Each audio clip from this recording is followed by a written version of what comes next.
5.4. It says, to what power do I take 3 to get 1/9? Well, 1/9 is 3 to the -2. The negative, flip it over and squared to make it 9. So this is, to what power do I take 3 to get 3 to the -2? The power can come down, and log base 3 of 3 is just 1, so this is just -2. Or I take, to what power do I take 3 to get 3 to the -2? -2. 68. I forget what they asked us to do on 68. Give me a sec here, I can look that one up. Forgot what the question asked about. It's been a while since I wrote this one down. This is 5.4.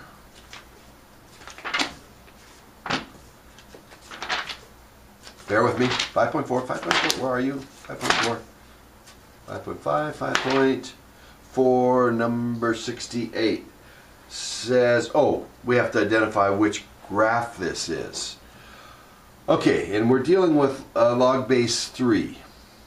Y equals log base 3 of x normally looks like, if I put 1 here, and for the x, to what power do I take 3 to get 1 is 0, so 1, 0. If I put 1/3 here for x, then I would take it to the -1, so at 1/3 it's -1. And if I put in 3, to what power to take 3 to get 3, that would be 1. So at 3, I get 1. So this is what this looks like. So to get this, I think if I flipped it over the, reflected over the x-axis, which means I put a negative in front,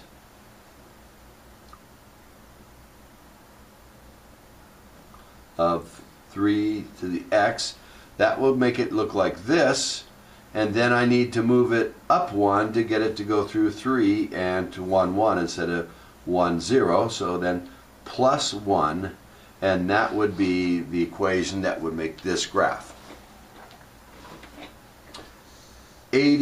87 now.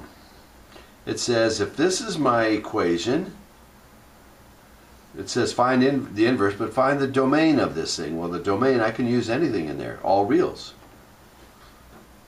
And then it says graph it. Well, we know from doing this several times that, let's get it up here, 2 to the x would be 2 to the 0 is 1, 2 to the 2 is 2, 2 to the 1 is 2, 2 to the -1 is a half, and it goes something like this. 2 to the 2 is 4. It looks something like that.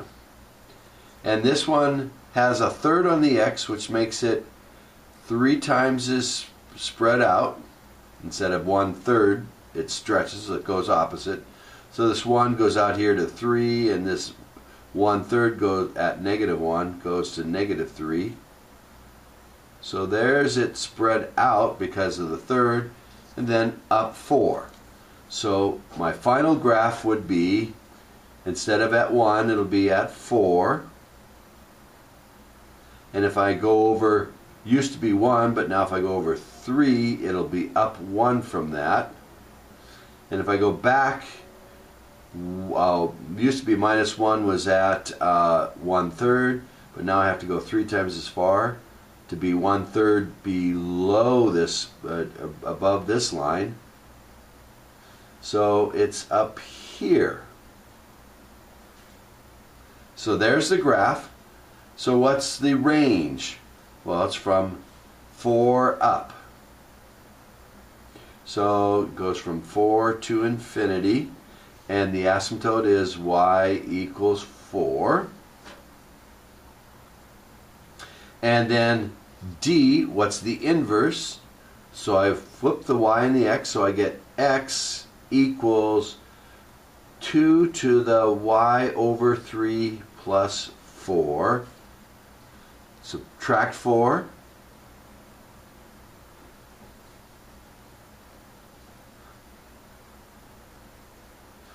The unknown's a power, so I rewrite as a log. To what power do I take 2 to get x minus 4? And the answer is y over 3.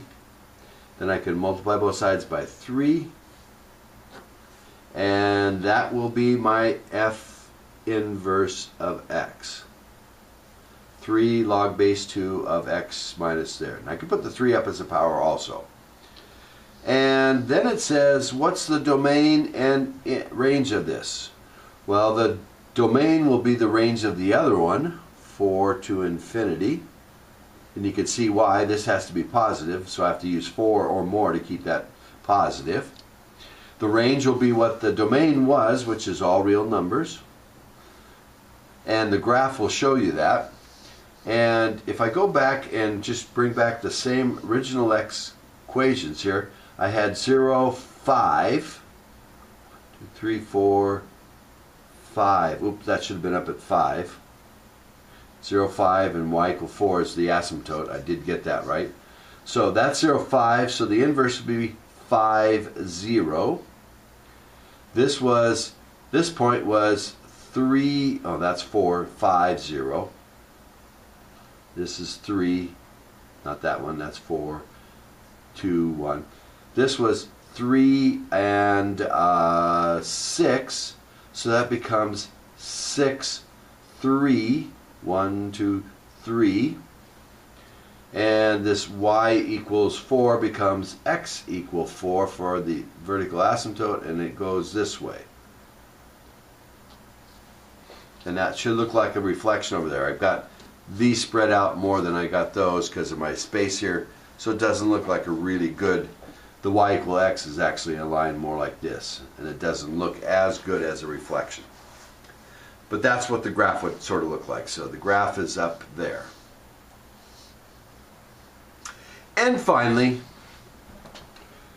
well, we know we've got two things here. We got y equals ln x, and the natural log of x is goes through 1 and it goes through 2.7 e1, and it looks something like this. And the negative of that would look something like this. And if I want to use the negative for only between 0 and 1, I would use this for this part. And then I use the ln x for greater than 1 or equal to 1, so I'd go from there and go like that. And so that's what it would look like. I graphed it. The domain would be so it goes from 0 to infinity, all real numbers from 0 to infinity, or x is greater than 0, and the range would be from 0 to infinity, including 0. Whoops, messed that one up, because it does get down to 0 at 1. And then 120. This one's just a calculator problem. So you got to put, these are the percentages of the populations that are different races, different ethnicities or whatever. So you put those 0.724 in for there and there, 0.126 in for there and there, the percentage of the population, that's this race. And then we put 0.009 in for the next one, and then you put 0.048 for the next one, and you work that all out, and you'll get the H factor for that year. Then it says H max is just the log of how many categories, and we have 7, so you're just going to do log of 7, which is going to be some decimal number. And then the evenness ratio will be this number divided by this number. And I think it came out to be about 0.5 something. And if it's 1, every category has equal number of that race. And so that would be a totally even society in some kind of deal. And so this is not totally even. There's a lot of the white Caucasians, and then I think that was black, African American, and then there's these others that are much less percentages, and so we don't have a real even population, only at a 0.5 level, and you can skip D on this. Okay, and I hope that's enough for 120 for you.